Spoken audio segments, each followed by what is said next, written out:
정신 조심하게 해야 돼. 많이요. 엄마, 오빠 살짝 어디 가요? 우리부터 이렇게 해서 오빠가.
네, 3시가 되었는데요.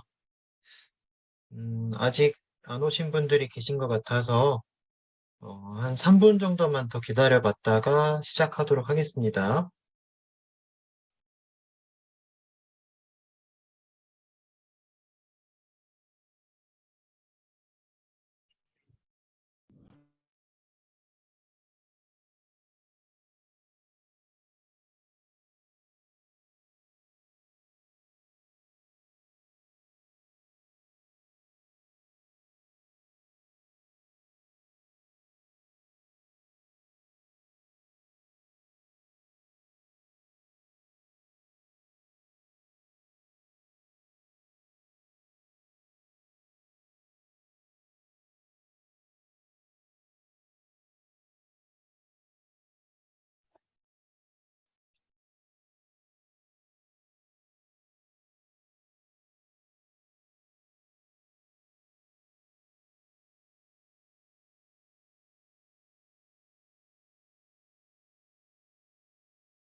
네, 3분이 되어서 세션 시작해 보도록 하겠습니다. 잘 들리시나요?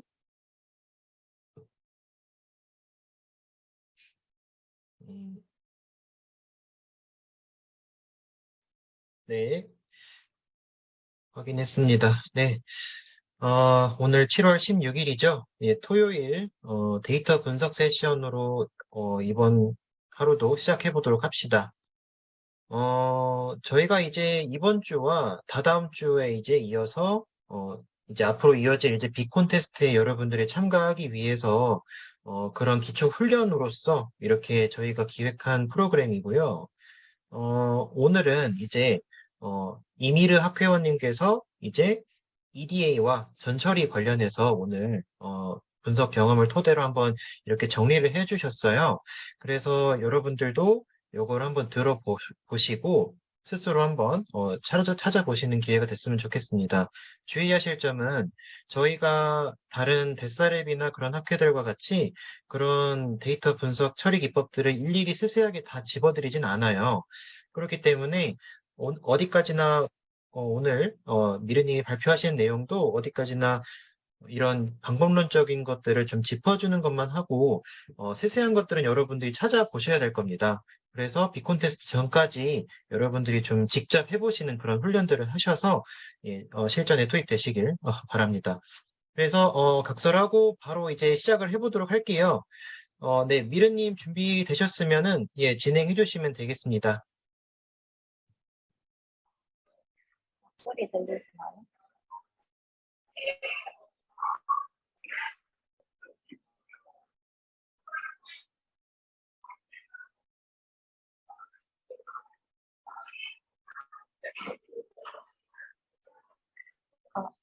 소리 잘 들리시는지 한번 확인해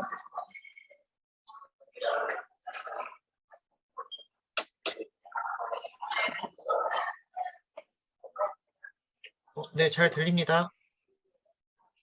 그러면은 시작해 보도록 하겠습니다. 안녕하세요. 저는 EPA와 전처리 내용으로 발표를 맡게 된 이즈블리 김미르라고 합니다. 앞에 그 회장님께서 설명해 주셨다시피 EPA와 전처리를 입고를 하기 전에 한번 내용을 정리해 보는 게 좋을 것 같아서 이렇게 발표를 준비하게 되었고요. 제가 미르님 프로젝트 목소리가 잘 안 들리는데 잠시만요. 마이크 한 번만 확인해 주시겠어요?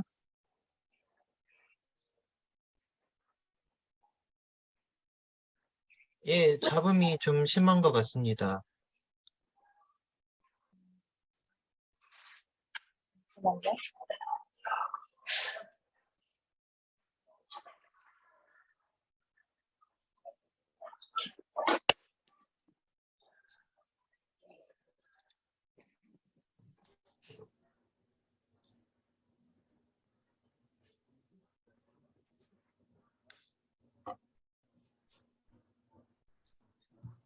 예, 뭐 학회원분들께서는 뭐 준비되는 동안 이번에 그 공지방에 올라온 그 자료들 한 번씩 훑어주시길 바라고요. 예, 아직도 잡음 심한가요? 들리시나요? 예, 들리긴 하는데 아직 잡음이 약간 있는 것 같습니다. 예, 아까보단 좋긴 한 것 같은데. 지금 괜찮으실까요?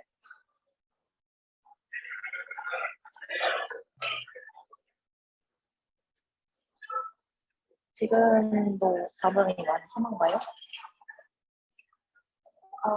네. 그럼 제가 조금 크게 말하도록 하겠습니다. 네. 크게 좀 말하는 편으로 하도록 하겠고요. 미리 확인을 했었어야 되는데 일단 죄송하다는 말씀드리고 싶고 오늘 EPA와 전처리에 대해서 발표를 하게 되었습니다. 그래서 저희가 아마 8월쯤 넘어가면서 비콘테스트에 참여하시게 될 텐데 그거 하실 게 앞서서 EPA와 전처리 같은 부분 어떻게 해야 되는지에 대해서 준비를 해봤고 제가 그 분석 프로젝트를 잘 하는 편은 아니라서 약간 약간 지금 긴장이 많이 되기도 하지만 지금까지 제가 했던 파이널 프로젝트나 본 했던 거를 조금 정리하는 느낌으로 발표를 준비를 해봤고 오늘 하는 내용은 어려운 내용은 많이 없으니까 조금 가벼운 마음으로 들어주셔도 될 것 같습니다. 그러면은 발표를 본격적으로 시작을 해보겠습니다. 저분이 심하다고 해서 아직도 많이 심한가요? 목소리가 잘 안 들리나요?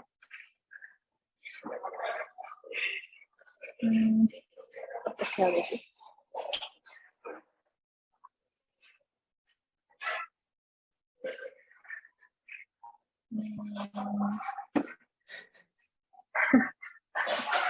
이거 조금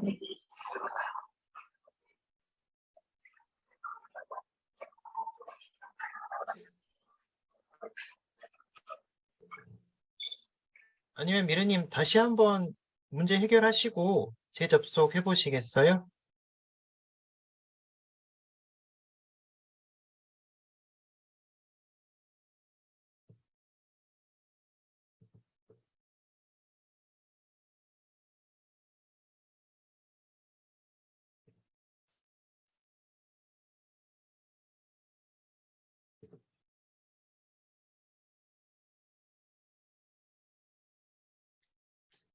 네네네.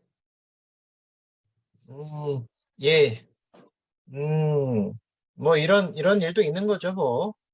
예, 그쵸?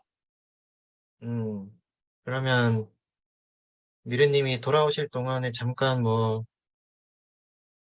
뭐라도 해볼까요? 예,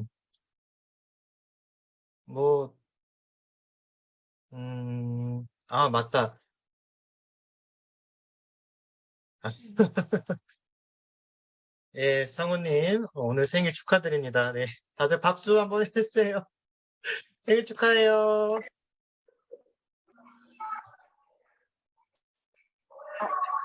지금 잘 들리시나요?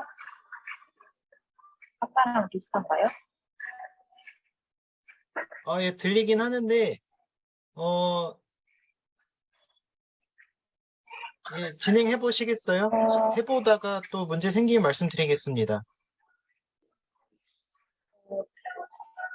네. 그러면은 괜찮은 걸로 알고 우선은 진행을 해보겠습니다. 잘 들리시는 것 같겠죠? 음, 그래서 전체적으로 이제 데이터 분석 프로젝트를 하게 된다면은 이런 식으로 진행이 되게 되는데요. 우선 데이터를 각 조에서 어떤 프로젝트를 할지 데이터를 선택을 하게 되고 모델링을 하기에 앞서서 모델에 넣을 수 있을 만큼 데이터를 분처리하고 데이터가 어떤 특성들을 가지는지를 확인하는 ETL 과정을 거치게 되고 그 과정 다음에 모델들의 그 인풋 데이터를 넣어서 모델링을 해보고 스코어를 계산하는 평가를 한 다음에 그리고 결과 분석을 하게 됩니다.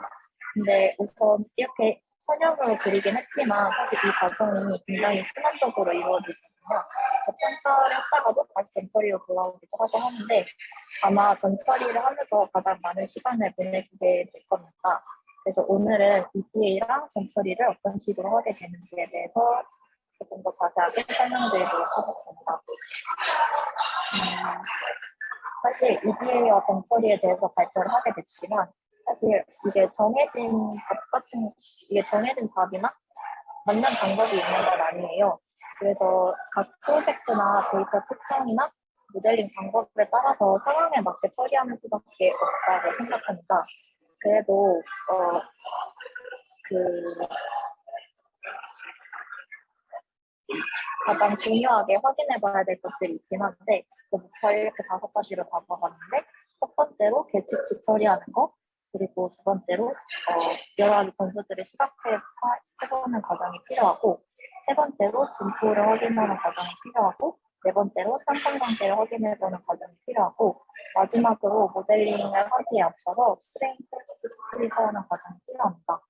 이렇게 5가지는 필수적으로 한 번씩 보셨으면 좋겠어서 이렇게 목표를 받았고 다음 내용에 대해서 더 자세하게 설명드리겠습니다. 우선 결측치를 처리를 해야 하는데요. 결측치가 있는 경우에는 인풋이 없는 거니까 모델을 넣었을 때 잘 돌아가지가 않겠죠. 그래서 그 결측치들을 채워주거나 삭제하는 등의 과정이 필요합니다. 그래서 결측치를 처리하기 위해서는 아래와 같은 질문들을 생각해보면 좋을 것 같은데요. 첫 번째로 결측치가 있는지 없는지, 그리고 NA로 기록되어 있지 않지만 결측치로 취급해야 하는 값들이 있는지 없는지, 그리고 결측치가 전체 데이터 중 차지하는 비율이 어느 정도 되는지, 그리고 만약에 도메인 놀리지를 말고 데이터 생성 과정에 대해서 한다면은 데이터 수집 시에 결측치가 왜 발생했는지 등을 한번 확인해 보면 좋을 것 같습니다. 그래서 우선 NA로 기록되어 있지 않지만 결측치로 취급해야 하는 값이 있는지 없는지 내용에 대해서 말씀을 드리자면 한 가지 사례를 가지고 왔는데요. 이게 제가 앞으로도 계속 사용할 예시라서 이 데이터에 대해서 한번 설명을 드리자면 제가 작년 겨울에 파이널 프로젝트를 하면서 사용했었던 데이터입니다. 그래서 기업의 뭐 수익 아니면 자산, 부채 뭐 그런 값들을 주고 이 기업이 몇 년 안에 파산하는지 안 하는지를 예측하는 그런 데이터였고요. 총 인풋 변수가 한 60개 정도 됐고, 그리고 Y같이 파산을 했으면 1, 파산을 하지 않았으면 0으로 나타내는 형식의 데이터였습니다. 근데 이거를 불러왔을 때 한번 확인을 해보면은 지금 어트리뷰트 4의 두 번째 행이나 어트리뷰트 8의 두 번째 행 같은 거를 보시면은 나머지 값들은 다 숫자로 되어 있는데 이 부분만 물음표 값이 있는 것을 보실 수 있어요. 이런 경우에는 그 데이터를 불러올 때 자체에는 NA로 기록되어 있지 않지만 값을 모르는 결측값인 거잖아요. 그래서 이런 부분들을 결측값으로 바꿔줘야 되는 작업이 필요합니다. 그래서 이런 거 같은 경우에는 리플레이스 함수를 사용해서 그 NA 값으로 바꿔주거나 이걸 알고 이런 사실을 알고 났다면은 다음부터는 그 데이터를 불러들여올 때 NA 밸류는 물음표 이런 식으로 지정을 해서 불러오면은 NA로 불러오게 됩니다. 그래서 이런 식으로 결측치로 기록되어 있지 않지만 바꿔줘야 되는 경우 이런 방법으로 바꿔주시면 되고 그 다음에는 결측치가 있는지 없는지와 결측치가 전체 데이터 중에서 차지하는 비율이 어느 정도 되는지를 한번 확인해 보셔야 해요. 아까랑 같은 데이터인데 이 사전 예측 데이터 같은 경우에는 총 6,855개 정도의 행이 있었거든요. 그 중에서 데이터가 차지하는 비율은 데이터다 인포 함수로 쉽게 불러올 수가 있는데요. 이거는 한 60개 되는 변수 중에서 일부만 캡처해 온 거긴 한데 보시면은 개수를 확인해 보시면은 총 7,000건 정도 데이터가 된다고 했을 때 지금 첫 번째 행 같은 경우에는 첫 번째 보시면 어트리뷰트 1 같은 경우에는 결측값이 없으니까 이렇게 나오고 또 여기 박스 쳐놓은 부분들을 보시면은 이런 경우에는 결측값이 있기 때문에 뭔가 처리를 해줘야 된다는 걸 알 수 있겠죠. 그래서 이런 식으로 어떤 열들이 결측치가 있는지를 확인을 하고 난 다음에 어떻게 처리해줘야 되는지를 결정을 해야 되는데요. 그 결측치들을 어떻게 처리해야 되는지는 그 변수에서 결측치 비율이 어느 정도가 되는지에 따라서 조금씩 다르게 접근을 해줘야 합니다. 그래서 아래에는 그냥 통상적으로 사용하는 가이드라인으로 비율을 이 정도로 정하고 있어서 가져왔는데요. 10% 미만, 10%, 50%라는 비율 자체가 중요한 게 아니라 이 정도 된다라는 값만 잡으셔도 될 것 같고 10% 미만 정도로 개수가 매우 작은 경우에는 단순하게 행을 삭제하는 방식으로 처리를 해도 되고 아니면 행을 살리고 싶다라고 한다면은 그 NA 값을 그 변수의 평균값이나 중앙값으로 단순 배치해 주시면 됩니다. 그래서 결측치의 개수가 적은 경우에는 이런 식으로 처리를 해주셔도 되고 만약에 시계열 데이터 같은 경우에는 미니나 미디언을 먹는 것보다는 그 바로 전날 혹은 그 바로 앞에 값으로 채워주는 게 더 합리적이겠죠. 그래서 백필이나 프론트필 같은 메소드를 사용해서 채워주셔도 되고 이렇게 결측치가 적은 경우에는 단순 배치 혹은 행 삭제를 해주시면 됩니다. 근데 이거는 그 윈이나 미디안으로 채울 경우에는 약간 단순 대체할 때는 조심해 주셔야 되는 게 만약에 원래 데이터가 뭐 그냥 정규 분포를 따른다고 했을 때 결측지가 너무 많아서 민 값을 계속 넣어주면은 여기가 원래 분포보다 여기가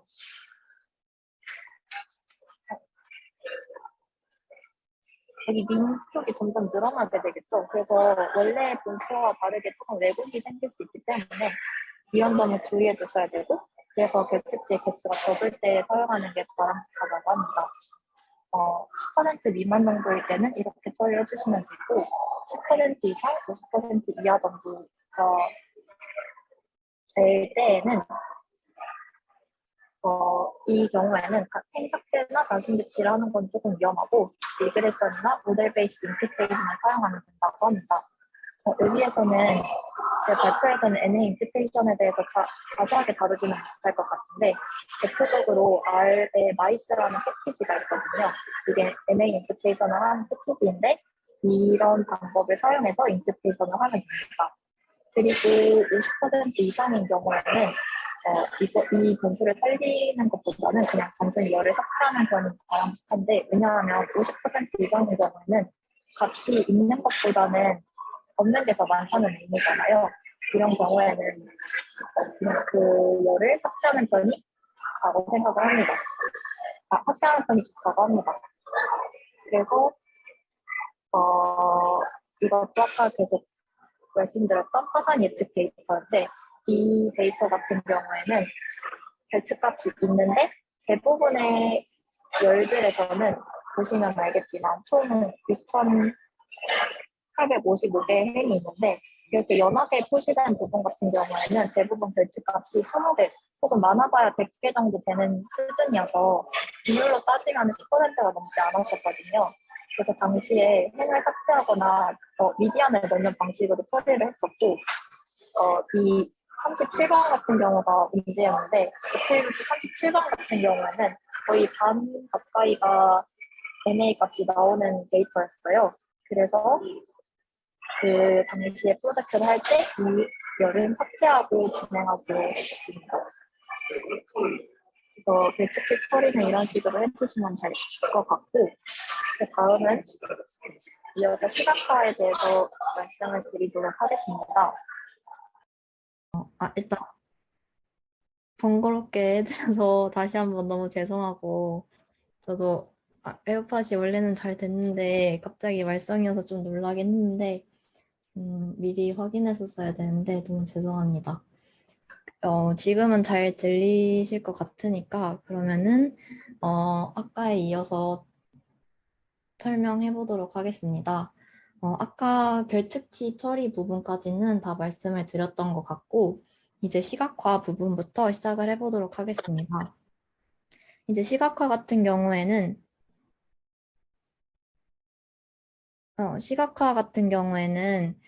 데이터들을 그래프를 그려보면서 어떤 특성들이 있고 뭐 분포는 어떻고 그런 거를 알아가는 과정이라고 봐주시면 되는데 변수의 뭐 연속형 변수인지 범주형 변수인지 그런 거에 따라서 그릴 수 있는 플롯들을 조금 정리를 해봤어요. 그래서 각각에 대해서 예시를 보여드리면서 한번 설명을 드리도록 하겠습니다. 우선 코릴레이션 매트릭스를 시각화하는 방법 먼저 설명을 드리자면은 그 상관관계 행렬을 시각화할 때는 히트맵을 많이 사용했던 것 같아요. 그래서 히트맵을 통해서 상관관계 행렬을 그린 예시를 하나 넣어놨고 이거 같은 경우에는 아까 계속 나왔었던 파산 예측 데이터의 값들을 사용해서 상관관계 행렬을 그려본 거예요. 근데 이제 그 데이터 같은 경우에는 그 데이터 특징 자체가 이게 뭐 분기 수익, 분기 총수익, 순수익, 뭐 평가이익 이런 식으로 되게 비슷한 걸로 그러니까 우리가 그냥 생각하기에도 굉장히 상관관계가 높겠구나라고 생각이 되는 변수들이 되게 여러 가지가 들어가 있었고 그래서 상관관계가 높겠구나라고 생각을 하고 이 히트맵을 그려봤는데 실제로 보시면은 초록색 혹은 핑크색으로 표시되는 부분들이 상관관계가 높은 부분들인데 여기 보시면은 완전히 똑같진 않아도 여기 같은 경우에는 비슷한 상관관계가 되게 높게 나타나는 애들이 많이 있었던 것을 확인할 수 있습니다. 그리고 뭐 콕 집어서 예시를 들어보자면은 그 데이터에 뭐 어트리뷰트 19번 같은 경우에는 그로스 프로핏 나누기 세일즈고 23번 같은 경우에는 넷 프로핏 나누기 세일즈인데 실제로 상관계수를 구해보면은 0.99 정도로 굉장히 높게 나오는 그 변수들이 있었어요. 근데 코릴레이션 매트릭스를 시각화해보는 게 중요한 이유는 만약에 이런 변수들을 따로 처리하지 않고 모델에 넣는 경우에 다중 공선성 문제가 발생할 수 있기 때문입니다. 다중 공선성 문제가 발생하는 걸 방지하기 위해서 어떤 식으로 해야 되는지는 뒷부분에서 따로 준비되어 있으니까 그 부분 가서 다시 한번 자세하게 설명을 드릴게요. 그래서 상관관계 시각화 같은 경우에는 이런 식으로 해주시면 될 것 같고, 그 다음으로는 연속형 변수 같은 경우에는 대표적으로 히스토그램을 그려볼 수 있을 것 같아요. 아까랑 똑같은 파산 예측 데이터에서 나온 변수들인데 어트리뷰트 1번이랑 어트리뷰트 2번만 따로 예시로 가져와 봤어요.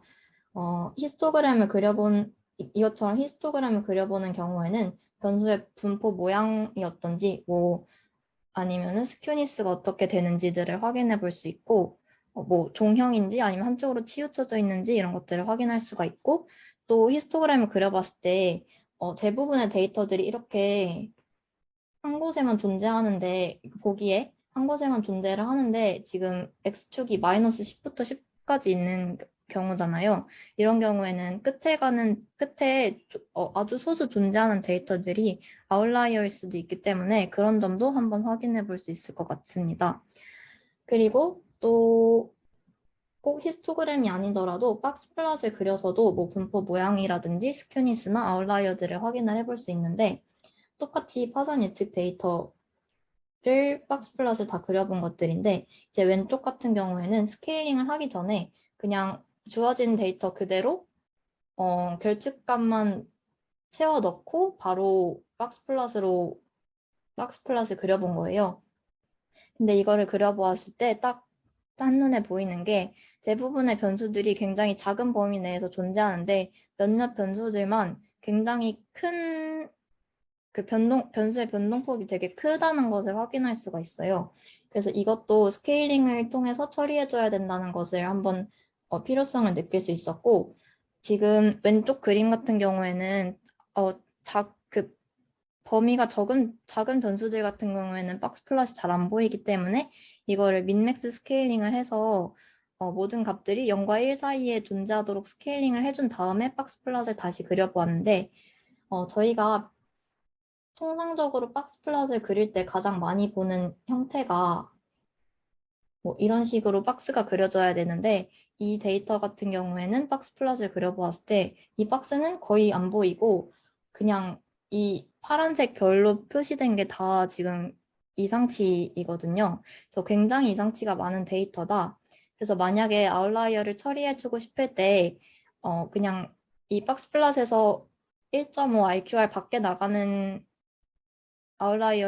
그 값들을 다 삭제하는 방법도 있겠지만 이 데이터 같은 경우에는 그런 식으로 처리해주기에는 아웃라이어가 너무 많기 때문에 그렇게 삭제해서는 안 되겠다라는 점도 확인을 할 수 있었습니다. 그리고 또 연속형 변수 같은 경우에는 라인 플롯을 그려볼 수도 있는데, 이거는 특히 시계열 데이터 같은 경우에 라인 플롯을 그려보면은 효과적인 것 같아요. 이거는 또 다른 데이터인데 2013년에 1월 동안 어떤 가게들의 음료 매출을 추세를 그린 그 플롯이라고 보시면 되는데, 이런 식으로 이 각각의 선들이 뭐 A번 가게, B번 가게 이런 식으로고, 이제 X축이 시간, 그리고 Y축이 세일즈 값을 나타내는 라인 플롯이라고 봐주시면 됩니다. 그래서 이런 식으로 시각화를 해보았을 때 이제 1번 뭐 어느 가게가 세일즈가 평균적으로 높은 편이구나, 어느 가게들이 평균적으로 낮은 편이구나 이런 걸 알 수 있고, 또 아니면은 이렇게 가게들이 모두 다 같이 세일즈가 튀는 시간들이 있는데 이런 시간들은 이때가 주말이었나? 뭐 이런 식으로 생각을 해볼 수도 있을 것 같고 네, 시각화를 통해서 이런 것들을 알아볼 수 있을 것 같습니다.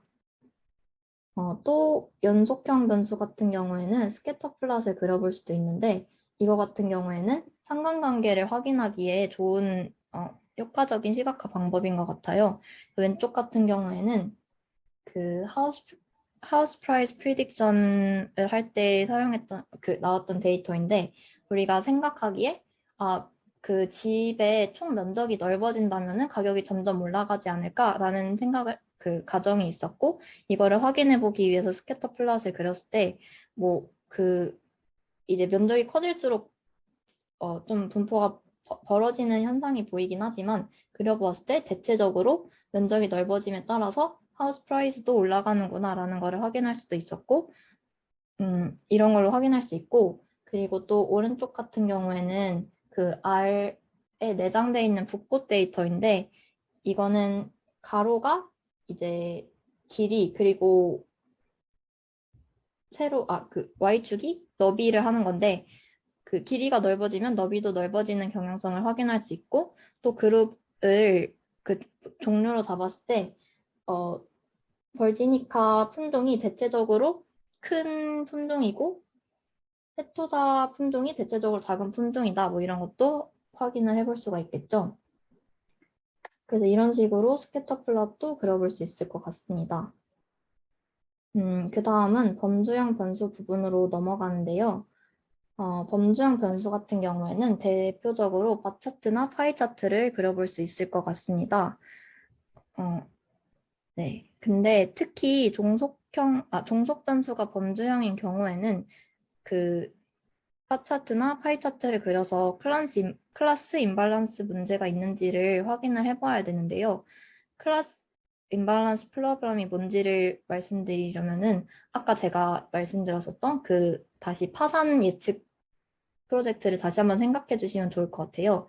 근데 그거 같은 경우에는 이제 y 값이 파산을 했다면은 1, 그리고 파산을 하지 않았다면은 0으로 0으로 기록되어 있는 데이터였는데 이제 그거 같은 경우에는 우리가 그냥 생각하기에도 파산을 하는 기업보다는 파산을 하지 않는 기업이 훨씬 많을 거잖아요.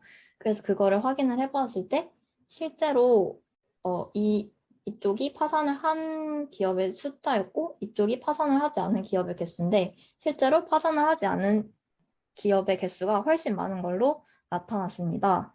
근데 만약에 종속 변수가 이런 식으로 나타날 경우에 무슨 문제가 발생할 수 있느냐라고 생각을 하신다면은 이런 데이터를 모델에 넣었을 때 모델이 어떤 데이터의 특징들에 따라서 피팅이 되는 게 아니라 이렇게 만약에 파산하지 않는 기업이 많다라는 데이터를 넣어줬을 때 그냥 이 모델이 무조건 파산하지 않는다라는 결과를 내는 엉터리 모델이 되더라도 사실 어큐리시 정확도만으로는 상당히 높게 나온다는 거죠. 근데 그런 게 저희가 원하는 상황은 아니잖아요. 그렇기 때문에 그런 문제가 발생하는 거를 방지하기 위해서 클래스 임발란스 문제를 조금 처리를 해줘야 합니다. 근데 그거를 처리할 수 있는 방법은 크게 두 가지라고 보시면 되는데, 언더 샘플링 방법이 있을 수 있고, 이런 거 같은 경우에는, 만약에 파산하지 않는 기업이 많다라는 이런 케이스가 있을 때, 얘를 개수를 줄여주는 방법이라고 생각하시면 되고, 그리고 오버 샘플링 방법이 있을 텐데, 이거는 파산하는 기업의 개수가 적으니까 이거를 개수를 늘려주어서 파산하지 않는 기업과 균등한 정도로 개수를 늘려주는 방법이에요. 근데 오버 샘플링 방법에도 간단하게 말씀을 드리면 두 가지가 있는데 그냥 단순히 지금 주어진 파산 기업 데이터들이 있잖아요. 걔들을 똑같이 복제를 해서 개수를 늘려주는 방법이 있을 겁니다. 그냥 주어진 데이터들 똑같이 복제를 해서 개수를 맞춰주는 방법이 있을 텐데 이 방법은 간단하기는 하지만 사실 이 주어진 데이터에 오버피팅 될 수 있는 위험도가 높기 때문에 사용을 하실 때 주의를 해주셔야 될 것 같고, 또 한 가지 방법은 인위적으로 그거랑 똑같은 데이터가 아니라 비슷한 데이터들을 우리가 생성해주는 방법이 있을 거예요. 그래서 그런 식으로 인위적으로 비슷한 거를 만들어주는 방법이 오버샘플링 중에 또 하나의 기법이라고 봐주시면 될 것 같습니다. 그래서 그 클란스 임발란스 문제를 해결하기 위해서 오버샘플링 방법이 있는데 그거에 대한 자세한 내용들은 여기 제가 글도 몇 가지 링크를 넣어놨고, 그리고 그냥 구글링 해보셔서 어떤 방법이 있는지 조금 더 자세하게 찾아보셔도 좋을 것 같습니다. 이런 방법이 있고, 그리고 또 모자이크 플롯이라는 것도 그려볼 수 있을 것 같아요. 이거는 유명한 데이터 중에 타이타닉 데이터인데, 타이타닉 호에서 살아남은 사람들을 예측하는 그런 프로젝트입니다.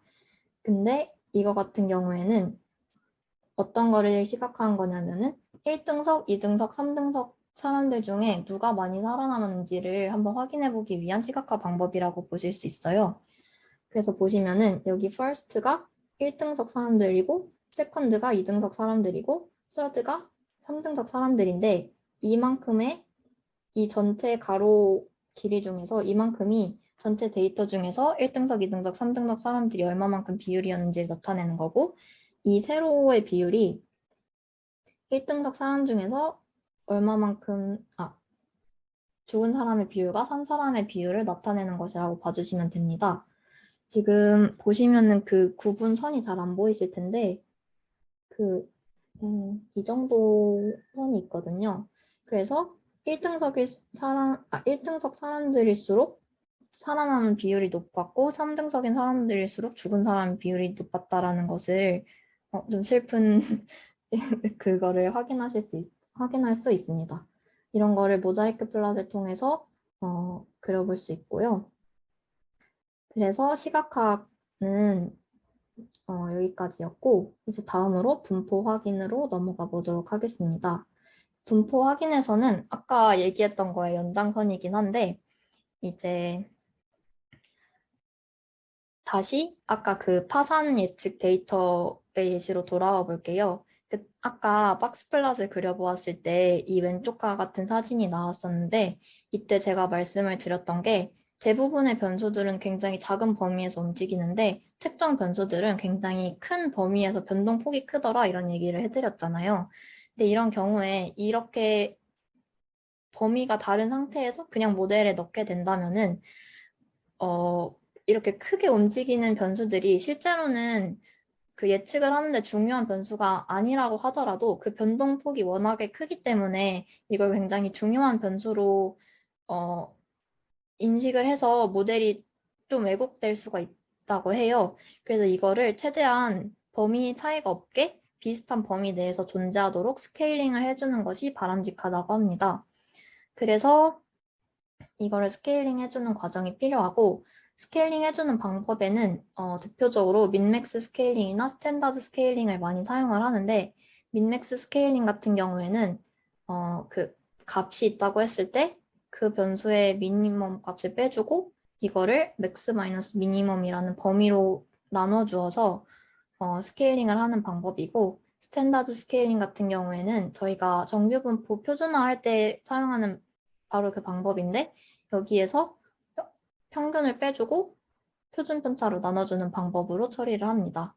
그래서 제가 느끼기에는 민맥스 스케일링은 더 보편적으로 사용할 수 있는 그러니까 어떤 변수에든지 그냥 사용할 수 있는 거로 느껴졌고 스탠다드 스케일링 같은 경우에는 그 분포가 정규 분포를 따를 때 사용해주면 훨씬 더 좋겠죠. 근데 네, 그래서 두 가지 방법이 있고 제가 당시에 이 파산 예측 그거를 할 때에는 이 변수들을 확인해 보시면은 스큐니스가 굉장히 강한 것도 많았고 아웃라이어가 엄청나게 많고 하기 때문에 이게 정규 분포를 따르지 않는 경우가 많았어요. 그렇기 때문에 저희는 이 당시에는 스탠다드 스케일링보다는 민맥스 스케일링을 쓰는 게 맞겠구나라고 판단을 해서 민맥스 스케일링을 진행을 했었습니다. 또 분포를 하고 처리를 해줘야 되는 게 스큐니스나 아웃라이어에 대한 처리를 해줘야 되는데 스큐니스 같은 경우에는 뭐 모든 모델이 그런 건 아니지만 대부분의 모델이 이제 스큐니스가 큰 경우보다는 이렇게 종형이거나 할 때 더 좋은 퍼포먼스를 보일 수 있기 때문에 이런 것들 좀 변환해줄 필요가 있고 또 아웃라이어가 존재하는 경우에는 아웃라이어는 상당히 특이한 케이스고 또 발생하지 않을 경우가 높은데 그쪽으로 모델이 너무 많이 그거를 고려해서 치우쳐 버리면은 더 정확한 더 그러니까 특이한 케이스를 너무 많이 신경을 써주면 원래 많이 뭉쳐있는 그러니까 어떻게 설명해야 되지? 끌려가면 안 되잖아요. 특이한 케이스를 너무 많이 고려해주면 안 되잖아요.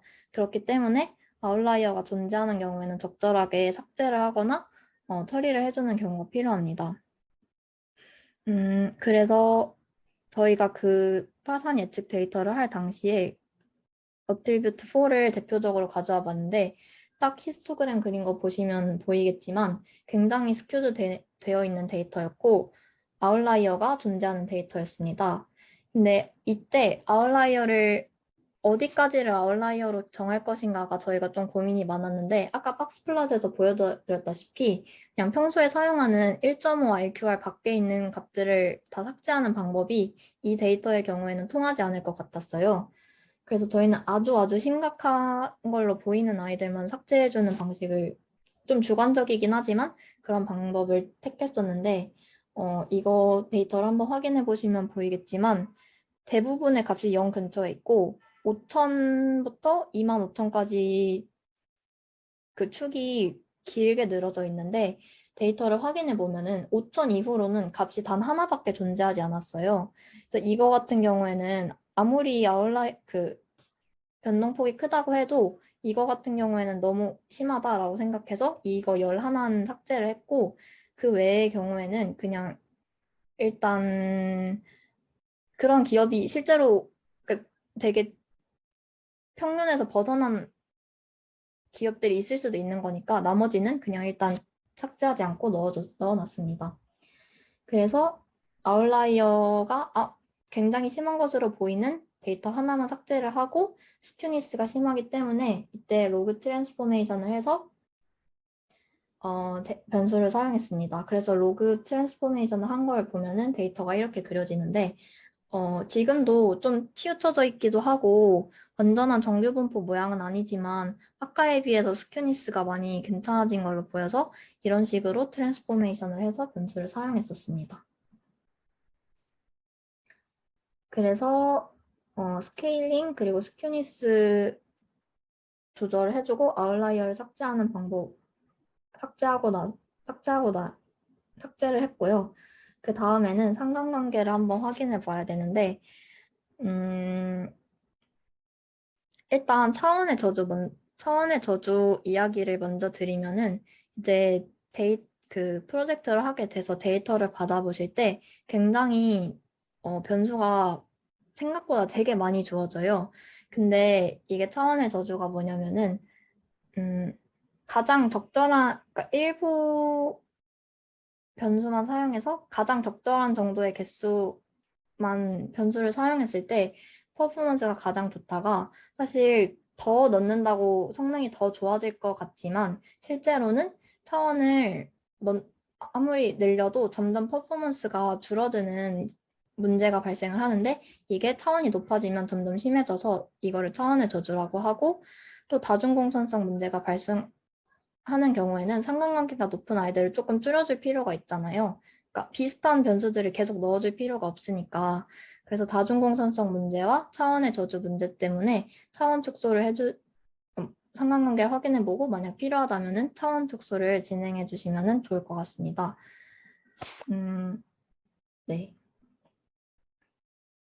근데 다중공천성 문제가 왜 발생하는지를 생각을 해보면은 회귀 시간에 배울 텐데 이제 그러니까 멀티베리엣 리그레션을 돌릴 때 이제 아무 상관관계가 높은 거를 넣어도 사실 예측값을 구하는 데에는 크게 문제가 없다고는 하는데 회귀 거기에서 근데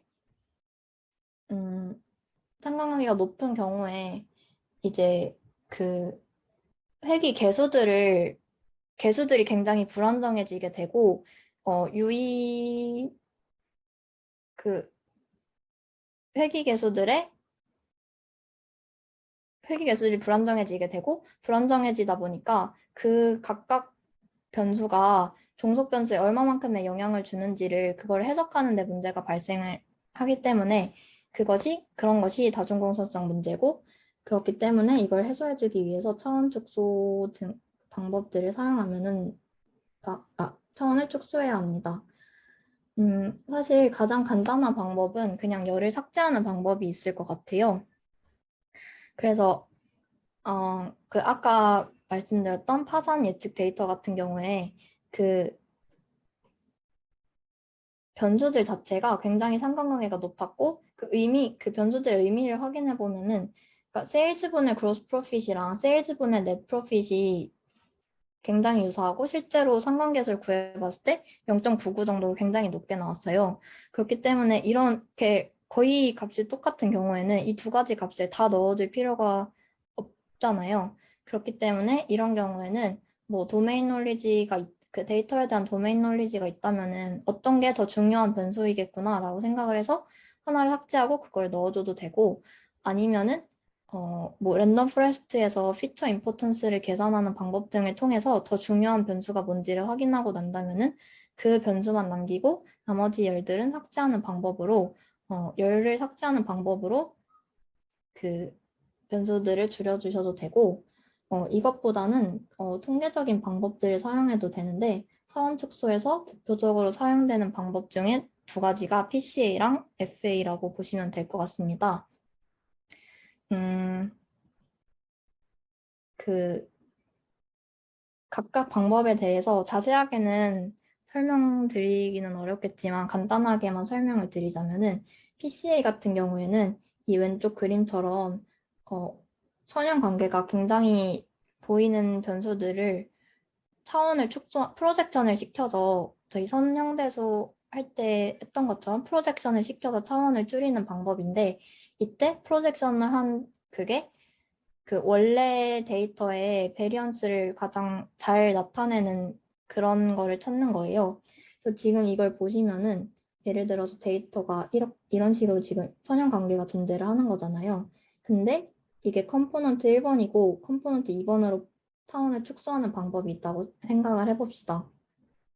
근데 1번으로 이런 식으로 프로젝션을 하는 방법이 있을 거고 이런 식으로 프로젝션을 하는 방법이 있을 텐데 1번 방법을 사용하는 경우에는 만약에 이 끝에 있는 점이랑 이 끝에 있는 점을 프로젝션을 시켰다고 했을 때 원래도 멀리 있는데 프로젝션을 시키고 난 이후에도 그 멀었던 분산을 그대로 그러니까 둘이 계속 멀리 있는 거잖아요.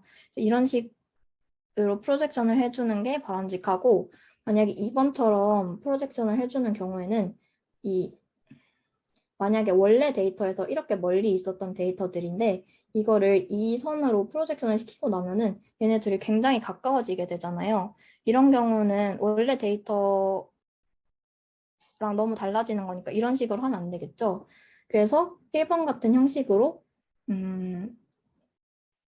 그 베리언스를 설명할 수 있는 방법으로 프로젝션을 할 수 있는 걸 하는 차원을 찾는 게 PCA 방법이라고 생각해 주시면 되고 그리고 두 번째로는 섹터 애널리시스라고 FA인데 이거 같은 경우에는 잠재 변수를 찾는 거랑 비슷하다고 생각해 주시면 돼요.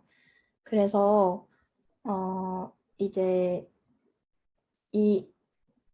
이렇게 잘라서 왼쪽을 보았을 때 우리가 관측한 변수가 6가지가 있고 이걸로 식당 평점을 예측하는 프로젝트가 있다고 생각을 해봅시다. 그러면은 변수가 벌써 6가지 변수를 가지고 식당 평점을 예측을 하는 거겠지만 사실 잠재 변수를 생각을 해보면은 이 세 가지 변수가 클린니스라는 잠재 변수에 의해서 많이 좌지우지되고 또 이 세 가지 변수가 푸드 퀄리티라는 잠재 변수에 의해서 좌지우지가 된다면은 사실 꼭 6가지 변수를 다 사용하지 않아도 그냥 이 팩터라고 불리는 이 2가지 잠재 변수만 알더라도 식당 평점을 효과적으로 예측을 해낼 수 있겠죠. 그렇기 때문에 이런 식으로 이 observed variable을 설명할 수 있는 팩터들을 찾아서 하게 되면은 지금 보시면은 6개의 변수에서 2개의 변수로 줄어들 수 있는 거잖아요. 이런 식으로 팩터 어널리시스를 통해서도 차원 축소를 할 수 있다고 합니다. 그래서 PCA나 FA에 관한 내용도 여기 글들 많이 넣어놨으니까 한번 읽어보셔도 좋을 것 같습니다. 네, 그리고 마지막 내용인데 마지막으로 모델링을 하기에 앞서서 트레인 테스트 셋을 나눠줘야 합니다. 이거를 나눠줘야 하는 이유는 우선 우리가 모델을 만들 때 뭐 프로젝트 해보다 보면 아시겠지만 굉장히 여러 가지 모델을 돌리고 그중에서 가장 좋은 성능이 나오는 모델을 골라야 할 때도 있잖아요. 그럴 때에도 어떤 비교할 수 있는 스코어가 필요할 텐데 그럴 때도 테스트 셋이 필요하고 또 한 가지 필요한 게 오버피팅 문제가 발생하는 경우에도 발생했는지 안 했는지를 확인하기 위해서도 이 트레인 테스트 셋을 나누는 게 필요합니다. 근데 오버피팅 문제를 간단하게 다들 잘 아시겠지만 오버피팅 문제를 간단하게 얘기를 해보면은 이 왼쪽 그림에 보이시다시피 만약에 검정색 선이 가장 이상적인 형태의 모델이라고 생각을 했을 때 초록색 선이 과적합된 모델의 모습이라고 보실 수 있어요. 이런 경우에는 이제 데이터를 과하게 맞추고 완전히 에러를 줄이려고 점점 모델이 복잡해지다 보니까 오히려 뭐 예를 들면 이 데이터 상에서 파란색 점이 여기에 다 생길 확률이 있는데 이렇게 데이터가 생기는 경우에는 이거가 테스트할 때는 오류로 잡히게 되는 거죠. 이런 식으로 과적합되는 문제가 발생하지 않게 해야 되는데 그렇게 하기 위해서 그 트레이닝 에러는 계속 줄어드는데 테스트 에러는 높아지는 게 이제 오버피팅이 발생을 하는 거잖아요. 그래서 그런 걸 발생하지 않도록 테스트 에러를 확인하기 위해서 트레인 테스트 스플릿을 해야 합니다. 근데 어떤 식으로 하냐면은 이제 데이터가 주어질 때 트레인 셋이 주어지고 테스트 셋이 주어질 텐데 여기 트레인이랑 테스트가 써 있는데 이게 좀 흐리게 나오네요. 이게 아마 비콘을 하시면은 데이터가 어떤 식으로 주어지냐면 트레인 데이터라고 해서 X 값이 이런 식으로 주어지고 Y 값도 관측된 값이 이렇게 주어지는 트레인 데이터셋이 하나가 있을 거고 테스트 데이터 같은 경우에는 그냥 X 값만 이렇게 주어지는 데이터가 하나 주어질 거예요. 이렇게 되었을 때 우리는 트레인 데이터로 모델을 학습을 시킨 다음에 그 모델에 이 테스트 X 값을 넣어서 추정된 Y 값을 만들어서 이거는 제출을 하게 됩니다. 근데 그래서 여기 이 테스트 데이터 같은 경우는 Y 값이 주어지지 않기 때문에 평가를 할 수가 없고 이 트레인 셋을 트레인 데이터와 밸리데이션 데이터로 나누어야 하는 것입니다. 이 비율은 그냥 일반적으로는 6대 2대 2 정도를 한다고는 하는데 이렇게 딱 정해진 비율이 있는 건 아닌 것 같고 그냥 한 20%, 30% 정도를 사용하는 것 같습니다.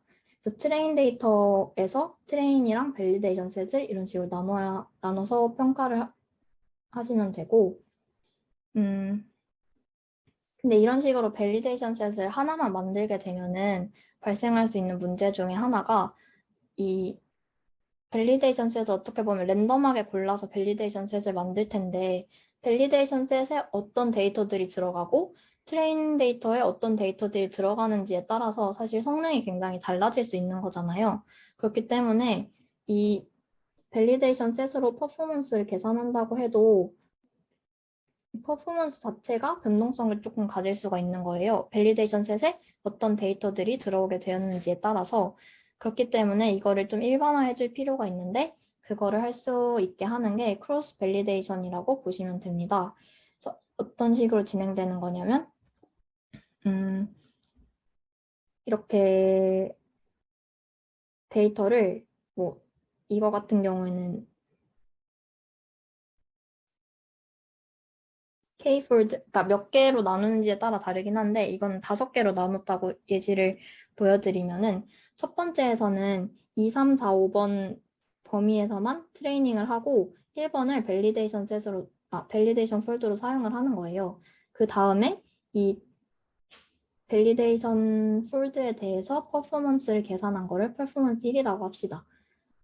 어떻게 보면은 여기까지의 내용이 아까 제가 이 앞에 페이지에서 설명드렸던 거라고 보시면 되는데 그 다음에 이제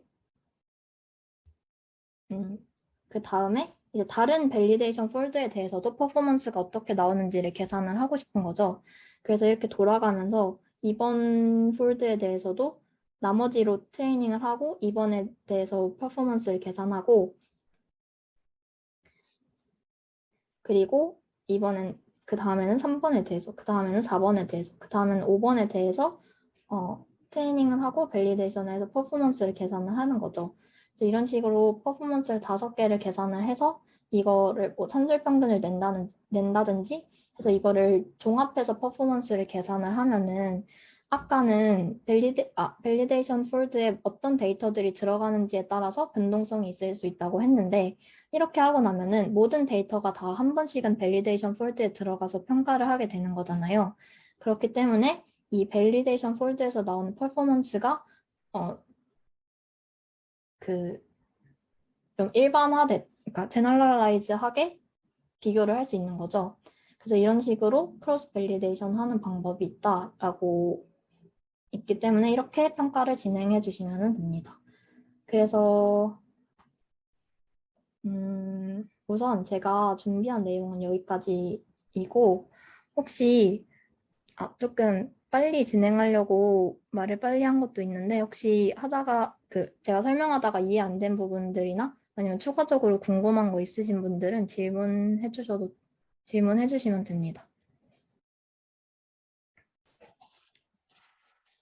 그 PCA랑 FA 같은 경우에는 되게 어려운 내용이고 방대한 내용인데 제가 그냥 간단하게만 설명하느라 넘어갔는데 이거 같은 경우에는 다별량 수업을 들으시면은 이 내용에 대해서 배우기도 하고 그리고 그냥 구글링 해보셔도 좋겠지만 이제 작년 여름 그러니까 21년도 여름방학에 차원 축소를 그 ESC 세션에서 했었거든요. 그래서 유튜브 가시면은 저희 세션 했던 영상들도 있으니까 혹시 자세하게 알고 싶은 분들은 그런 영상 한번 참고해 보셔도 좋을 것 같습니다.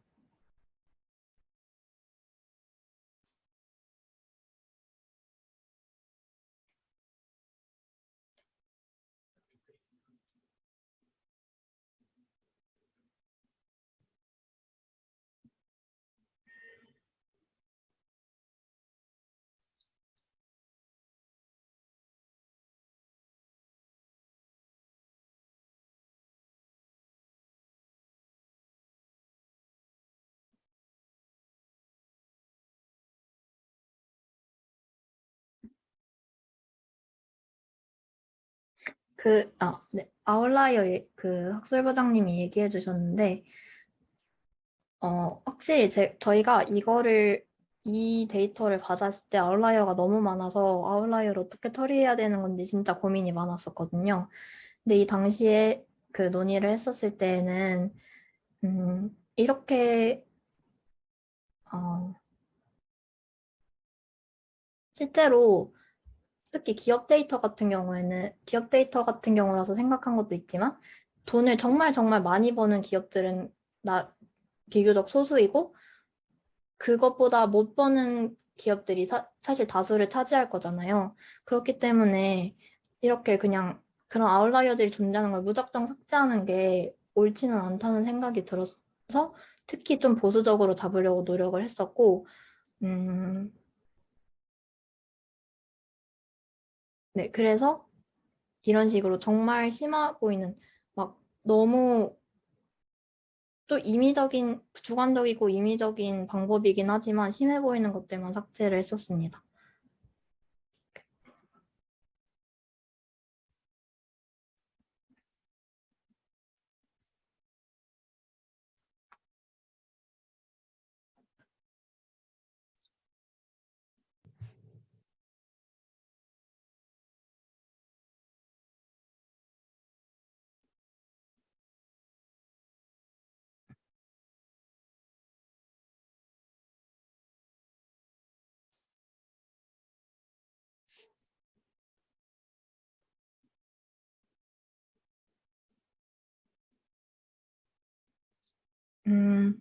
재욱님께서 PCA 하면서 묶인 변수들이 잘 설명된 경우가 있냐고 질문을 주셨는데, 근데 저희가 그때 제가 PCA로 차원 접수를 해서 프로젝트를 진행하지 않았었어가지고, 뭐라 말씀드리기 어려운 것 같아요. 근데,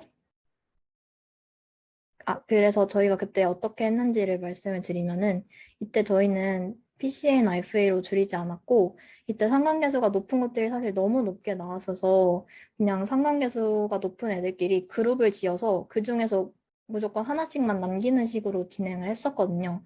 왜냐면 그때 파이널 프로젝트를 하면은 한 시간이 2주 정도 있는데, 좀 촉박하기도 했고, 그래서 그냥 이렇게 뭉텅뭉텅 삭제하는 방식으로 했었는데, 그렇게 해서 모델에 넣었을 때, 음, 되게 성능이 안 좋았었어가지고, 음, 뭐라 말씀드리기가 어렵겠네요.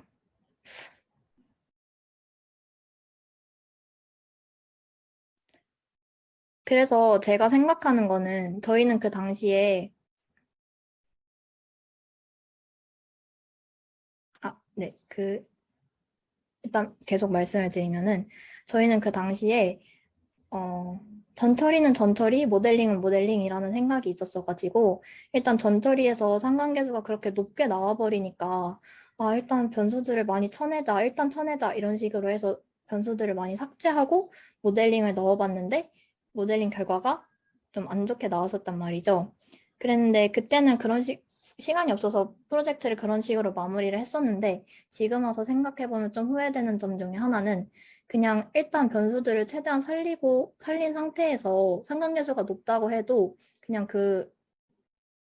문제만 인식한 상태에서 일단 모델링을 해본 다음에 상관계수가 높아서 실제로 모델링이 뭐 어그러진다, 문제가 있다라고 하는 경우에 그러면 다시 변수를 좀 줄여보자 이런 식으로 모델링을 한번 해보고 문제가 발생했을 때 전처리를 다시 하고 모델링을 다시 하는 방법으로 좀 돌아갔다면은 더 좋았지 않을까라는 생각이 들기도 하고, 그리고 재웅님이 이거 말씀해 주신 것 중에 필요한 변수의 개수를 객관화된 지표로 설명해주는 툴 같은 거 있는지 궁금하다고 하셨는데, 이게 아마 그, 틀릴 수도 있어서 약간 조심스럽긴 한데, 이 PCA나 FA 같은 경우에는 PCA 같은 경우에는 행렬 분해를 해서 하거든요.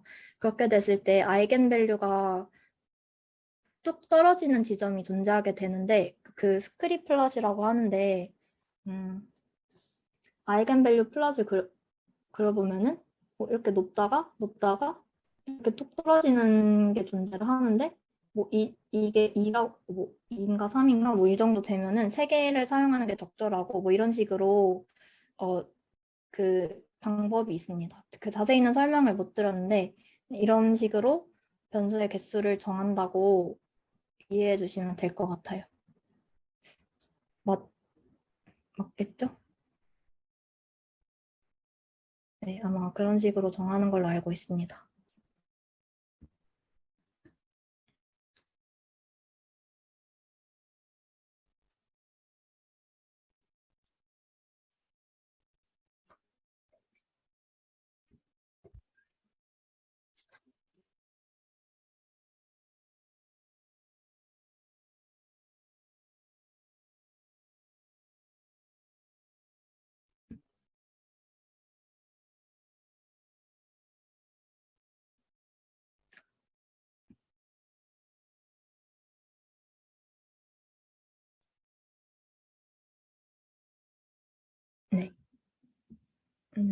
혹시 또 궁금한 거 있으신 분 계신가요?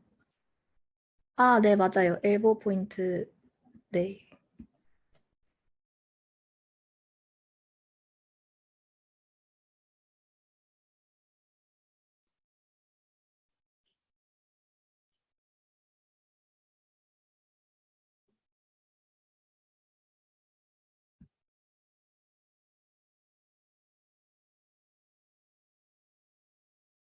네, AIC나 BIC 같이 변수 선택하는 지표도 있으니까.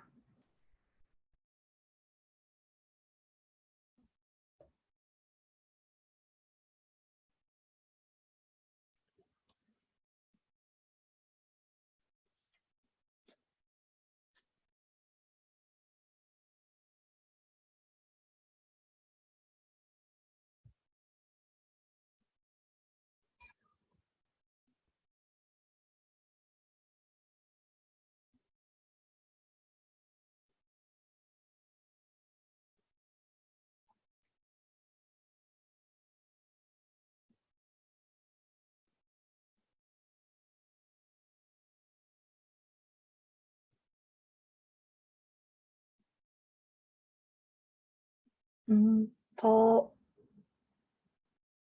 더 질문 없으신 것 같은데, 그러면은 이쯤에서 마무리해도 될 것 같습니다. 다시 한번 너무 번거롭게 해드려서 죄송하다는 말씀 드리고 싶고, 네, 발표 잘 들어주셔서 감사합니다. 네, 오늘 데이터 EDA와 전처리 관련해서 이렇게 정리해 주신 이미르 학회원님께 다시 한번 박수로, 박수 한번 보내줍시다. 수고하셨어요.